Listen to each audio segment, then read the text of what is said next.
The Hall of Fame introduction we thought might never happen, I guess. I mean, it's here, it's a reality. I mean, what's the feeling for you right now? Stuck. I feel like I'm fighting. Like yesterday was a great day. I was relaxed. It's kind of like the weight cut day. You got to cut your weight, but then you make it. You get to sit around, the whole family. We all have fun and realize. And then you wake up today. You're like, all right, today's the business. Today is those nerves. I got the kick in my belly. I'm kind of, oh man, am I ready for this? Am I going to forget this? I forgot how to fight. Oh, I'm going to just stand there and take a beating. This is going to suck. And then I'm saying my highs and my goodbyes and how much I appreciate everybody. And then I'm walking away. I'm like, PTSD, man, this is getting to me. But it's really cool, and it's cool to be able to be in here and just have that moment of relevance, and it's amazing. But I don't even know how to begin to describe. I feel like the PTSD in me. I feel like I'm fighting. Has it almost been a surprise to you overall, right? I mean, you helped build this game, right? But this game has moved on so far. So many generations have come since.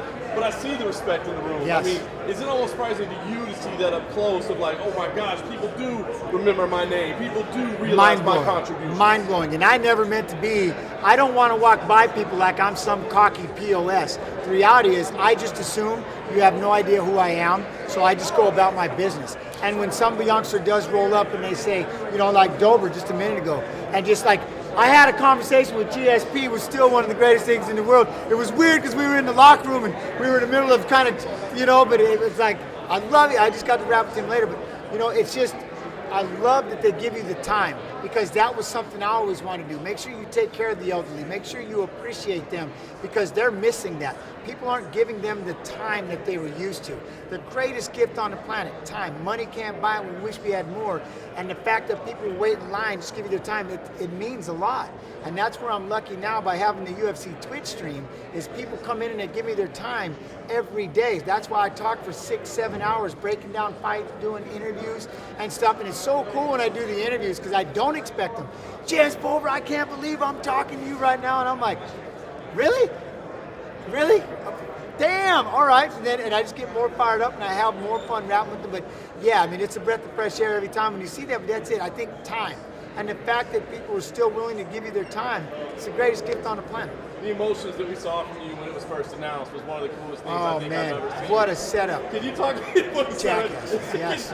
Can you talk about what was going through your heart and your mind at that time? Because it was amazing. 100%. Well, okay, what happened was this. So I've been asked a few times to do the Where Are They Now, which, by the way, there they are back there. And I was like, no, I don't want to do this. Like, why? Because I don't like where I'm at. I left on a losing streak. I hate what I'm going through. I hate this sport. I'm done. I hate this sport. I'm done.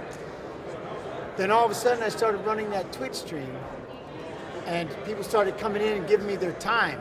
And it went from 20 people watching to 100, 300, 700, 900, 1,000 people start watching.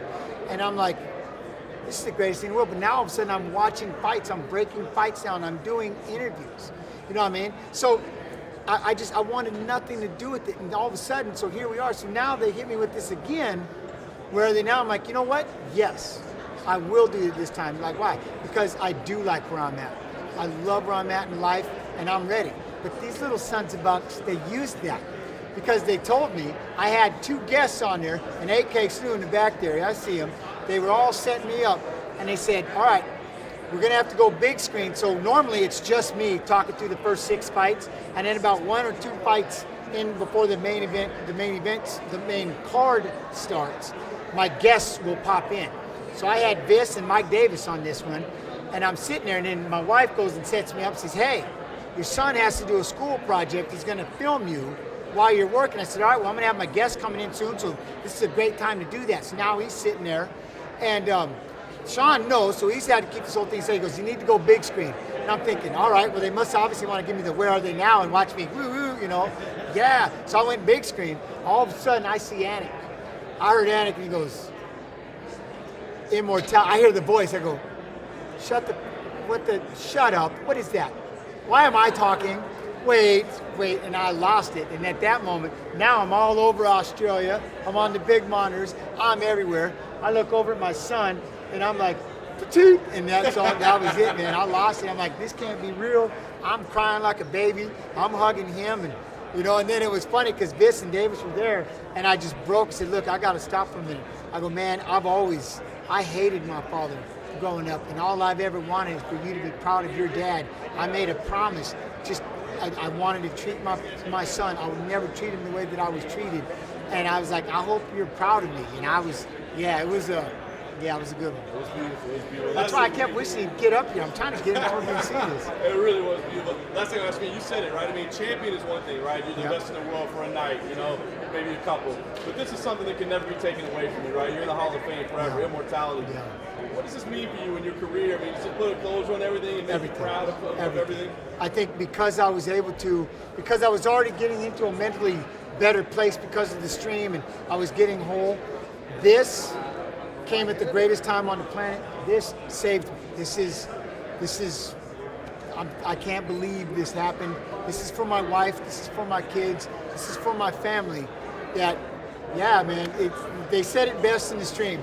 My heroic journey has come to an end, and I can finally leave Mordor and head back to the Shire. I'm good.